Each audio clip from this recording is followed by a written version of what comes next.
સો hi guys, કેમ છો બધા? મજામાં? આઈ હોપ કે તમે બધા મજામાં જશો. જય શ્રી રામ, જય બજરંગબલી. હવે જેવું કે આજનો વ્લોગ બહુ લેટ શરૂ થઈ છે, કેમ કે મેં તમને આગળના વ્લોગમાં જણાવ્યું હતું કે એક પ્રોબ્લેમ લિટલ બીટ એ કહેવાય ને અહીંયા ખૂચી ગઈ છે. ટાઈમ આવશે ત્યારે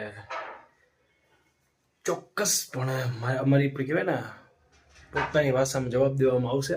બટ અત્યારે બધું સ્ટોર કરીને રાખ્યું છે અને ધીમે ધીમે ટાઈમ આવવા દો. તમારો ભાઈનો એકવાર ટાઈમ છે, બટ અત્યારે કરવું જ બધું અત્યારે પણ થઈ જાય. બટ કહેવાય ને કે થોડીક રાહ જોવી છે, થોડીક એવી હજી રાહ જોવી છે, કેમ કે અમને ખબર પડે ને ક્યાં બધા કેવા છે એમ અંદર પેટમાં શું રાખીને બેઠા ને ખ્યાલ આવે આ ટાઈમે. તો એવું બધું હતું. તો હવે અત્યારે ફ્રેશ થયા, નાહી લીધું છે અને હવે થોડાક તૈયાર થઈ જાય. પહેલી વખત તો ને બહુ ઝાઝા ટાઈમ પછી હું કહેવાય ને જૂની હેરસ્ટાઈલ કરવાની ટ્રાય કરવી છે. થાય તો આવો વિચાર છે અને પછી કામ બામ કરીએ. અને હજી આપણે શોર્ટ ફિલ્મની જે વાત થઈ હતી એની પ્લાનિંગ ચાલે, એનું મીટિંગ કરવાની છે. મીટિંગમાં પણ તમને લોકોને લઈ જાય. બસ યાર એક કહેવાય ને કે આવી રીતના અમને થોડો સપોર્ટ આપતા રહ્યો તો અમે જે ટાઈમની વાત કરીએ ને ટાઈમ જલ્દી આવી જાય અને એ લોકોની થોડીક 1 2 3 અઢી 4 જે કંઈ કહેવાય ને પછી અમે કરી શકીએ બધું. ઓકે બાય, બન્યા રહેજો વ્લોગમાં. તો ગાઈસ કોમેન્ટમાં કહેજો કે કેવી લાગે છે આ હેરસ્ટાઈલ. એકચ્યુઅલી લાગતી હશે સારી જ, કેમ કે મને ખબર ને, કેમ કે આટલી જૂની હેરસ્ટાઈલ છે ભાઈ. Old is gold. અને એમાં એવું છે કે હમણાં કેટલા ટાઈમથી બહુ ઓછું બહાર જવાનું હોય છે. બહાર જવાનું હોય છે બટ કારમાં જવાનું હોય છે. ગાડી લઈને, મોટી ગાડી લઈને જાઉં છું. આ તો કુંડલા જવાનું હોય, મંદિરના કામે જવાનું હોય કે પછી કોઈ દવાખાના કામે, કોઈ એમ કહેવાય ને ફંક્શન અટેન્ડ કરવા નથી ગયા, એટલે હેરસ્ટાઈલ ઉપર ધ્યાન નથી આપ્યું. બટ હવે કહેવાય ને કે વિડીયોસ ને બધું ધમ આવવાનું છે. Back to in the game. હવે મજા આવશે કે हम ना दो के हम बढ़िया सा तैयार हो के आएंगे हम वापस. मतलब કે હવે સારું રહે થોડુંક, કહેવાય ને કે અમે તમારી જેવા મિત્રો સર્કલ જે કહેવાય ને અમારા વેલ વિશર્સ, અમારા હિતેચ્છુ, મારું સારું ઈચ્છનારા અમારી સાથે છે. આમ સબસ્ક્રાઈબ કરીને તમે જાઓ, લાઈક ને શેર કરતા જાઓ ને કોમેન્ટ આપતા જાઓ, એટલે અમને આમ કહેવાય ને એક્સાઇટમેન્ટ થાય કે નવા વિડીયોસ આવતા રહીશ. અને હજી એક શોર્ટ ફિલ્મ આવે છે અમારી, તો જોવાનું ભૂલતા નહીં. અમારી નથી, બીજું પ્રોડક્શન છે. હા, ધ ફિલ્મ સેન્ટરમાંથી નથી બનાવતો, બીજાના પ્રોડક્શનમાં કામ કરું. એઝ અ ડિરેક્ટર ને એઝ અ એક્ટર વર્ક કરવાનું છે. તો મળીએ, વ્લોગમાં બન્યા રહીજો. જો છોટું આવ્યો, એ વાળ કપાવા ગયો તો નહીં દેખાતું હોય, દેખાય છે એના નખરા. એ વાળ કપાવીને આવી ગયો. જો હા, હું લાવ્યો? હા તો ઉપર આવો. કેમ તું કામ નહીં કર? કામ નથી કરવું એમ? વાહ, જોયું આવ્યો હમણાં એકલો ખાઈ લે. ઉપર નહીં આવે ભાઈ, હેઠો આવે ભાઈ. મોટો ભાઈ એમનું એવું કહેવાનું, મોટો ભાઈ ને હેઠો આવવાનું એમ, ઈ નો આવે હેઠો એમ, એમનું એવું કહેવાનું છે. હવે ઈ મારો પ્રૂફ માટે મારો વિડીયો ઉતારશે. જો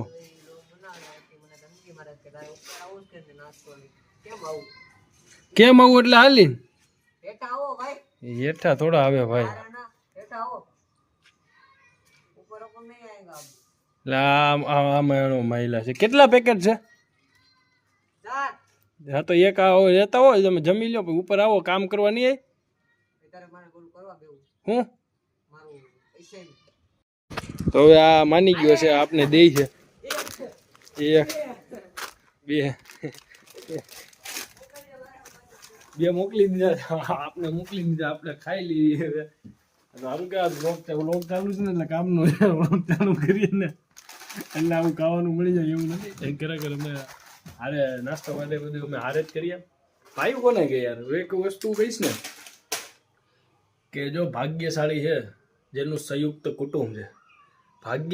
મારો એક્સપિરિયન્સ કહું છું, અમારું હજી સંયુક્ત કુટુંબ છે એટલે અમારે બહુ સારું છે. અમુક લોકો એવા જોયા છે જે સંયુક્ત કુટુંબમાંથી નોખા પડીને હેરાન થયેલા છે.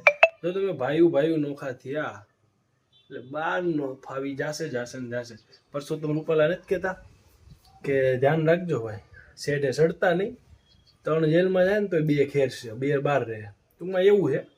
બટ સંયુક્ત કુટુંબ હોય ને તો એમાં રહેવાની જે અલગ મજા છે. કાકા બાપાના છોકરાઓ હોય, ફોન આવે કે સુરતથી અમે આવી છીએ એટલે બાઈક પાસે જવાનું સવારમાં તેડવા, અને એ આવે અને એને અમે હરખથી મળીએ અને બધા ડાયરો હારે મળીને ખાઈએ. બાકી નાસ્તામાં કોઈ દી અમે હે ને અડધી ભાખરી કે આખી ભાખરી માણ ખૂટે, પણ તે દિવસે બધા ભાઈઓ હારે હોય ને બબ્બે ભાખરીઓ ખાઈ જઈએ છીએ.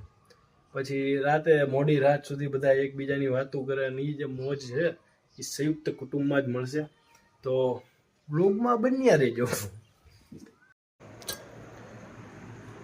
તો ગાઈસ આપણે કહેવાય ને રીલ્સ બનાવી લીધી. હવે રીલ્સ બનાવીને મતલબ ક્લાયન્ટ્સની રીલ્સ હતી, આપણે રીલ્સ એડિટ કરી છે, અને હવે ભૂખ લાગી છે. નીચેથી ફોન આવે છે જમવા માટે, અને મારા ફ્રેન્ડ છે ડૉક્ટર સોલંકી સાહેબ, એને પણ કાંઈક એના મોબાઈલમાં કોઈ એકાઉન્ટ એનું ડીએક્ટિવેટ થઈ ગયું છે, તો એના કોલ આવે છે. તો ફટાફટ આ રીલ્સ હવે એડિટ થઈ ગઈ એટલે અપલોડ કરીને સીધા આપણે જમી કાઢીને ફટાફટ ભાગીએ સોલંકી સાહેબ પાસે જઈએ, અને ત્યાં જઈને જોઈએ શું છે, કઈ રીતના શું થયું એમ. તો હાલો હવે જમવા, જેને બાકી હોય જમવા આવી જાવ. જમવા ન કહેવાય, અમારે શું કે કાઠિયાવાડમાં આઈ થિંક શિરામણ સવારે વાળું કે એવું કાંઈક કે, શિરામણ કે એવું કાંઈક કે, શિરામણ સવારે કે વાળું કરવા હાલો એવું કાંઈક, હાલો વાળું કરવા. તો વાળું કરી લઈએ.